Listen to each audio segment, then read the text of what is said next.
Chapter 4, A Subtle Push. Afternoons in Malfoy Manor carried a different kind of quiet. Not the heavy stillness of morning, but something lighter. Almost deceptive.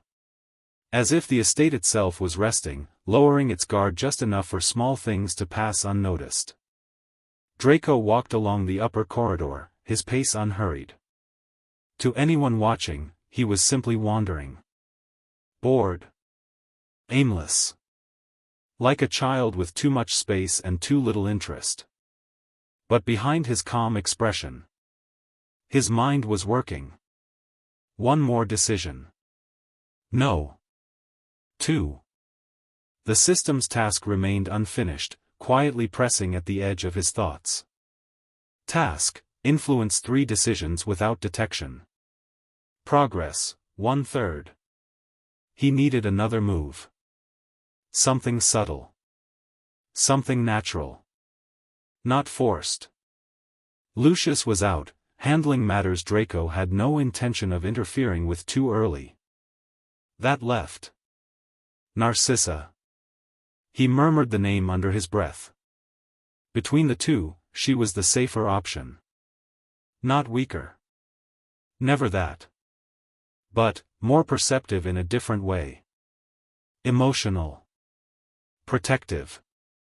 Which meant approach mattered.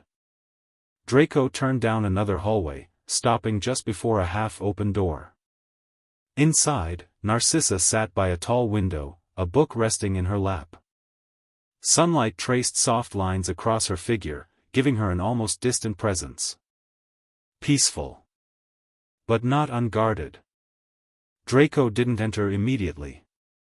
Instead, he knocked once, light, deliberate. "I assume I'm allowed in?" Narcissa looked up. A small smile touched her lips. "Since when do you ask permission?" Draco stepped inside without missing a beat. "Since I started improving." Her eyes lingered on him. Searching. Not suspicious. But curious. "That much is obvious," she said softly, closing the book. "What is it?" Draco didn't answer right away. Instead, he walked closer, stopping just a few steps away. Close enough to speak quietly. Far enough to avoid pressure. "Don't rush. Guide. I was thinking about something you said earlier," he began. Narcissa tilted her head slightly. "Oh? You said I seemed different." A pause. Then. "I wanted to know if that's a bad thing." Her gaze softened slightly. "Do you think it is?" Draco lowered his eyes briefly, just enough to appear thoughtful. "Not weak. Not vulnerable. But human." "I don't know," he admitted. "Change isn't usually welcomed here." That much was true.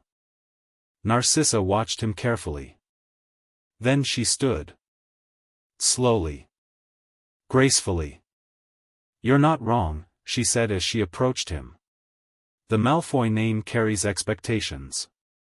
Draco remained still. Letting her speak.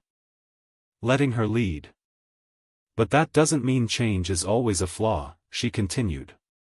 "Sometimes, it's necessary." Draco looked up. Their eyes met. And for a brief moment, he didn't see a noble. Or a pure blood. He saw a mother. One who understood more than she said. Good. That made this easier. "I want to improve," Draco said quietly. "Not just magic, but everything." Narcissa's expression shifted, just slightly. Pride. Hidden, but present. "That's not something I expected to hear from you," she admitted. Draco almost smirked. "Of course not. I've been thinking," he continued, his tone steady, guided by the faint instincts of his copied talent, "about how I should prepare before Hogwarts."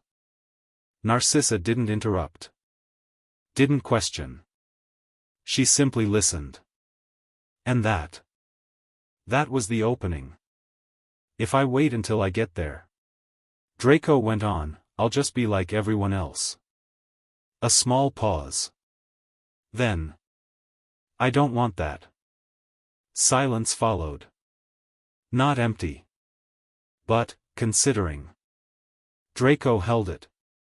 Didn't push. Didn't rush. Just enough pressure to guide the thought forward. But not enough to reveal intention.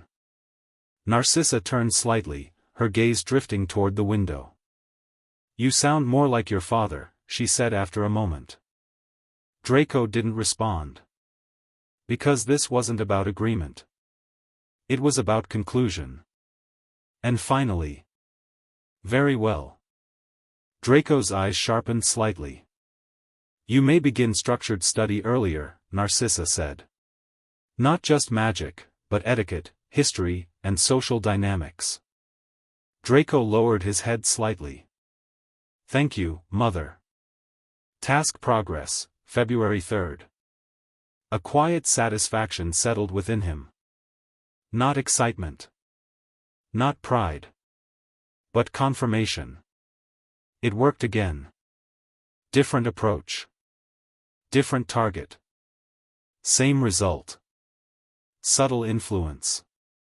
Draco stepped back slightly, creating distance once more.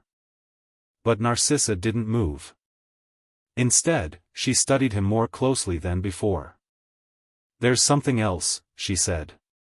Draco paused. Yes? You're choosing your words more carefully. His expression remained unchanged. Is that a problem? Narcissa smiled faintly. No, she said. It's just, unusual. Draco held her gaze for a second longer. Then. Unusual doesn't mean wrong. A quiet statement. But deliberate. Narcissa's smile deepened, just a little. No, she agreed. It doesn't. Later. Draco walked alone through the gardens. The air outside was cooler, fresher. Less suffocating than the manor's controlled silence. He stopped near a stone path, his gaze drifting across the hedges. 2 out of 3. 1 more. And the task would be complete. But this last one. He couldn't rush. If the first was calculated. And the second was emotional. Then the third needed to be. Unexpected. Draco's eyes narrowed slightly. Someone insignificant. Not Lucius. Not Narcissa. Someone small. Someone no one would question. A servant. An elf. A guard.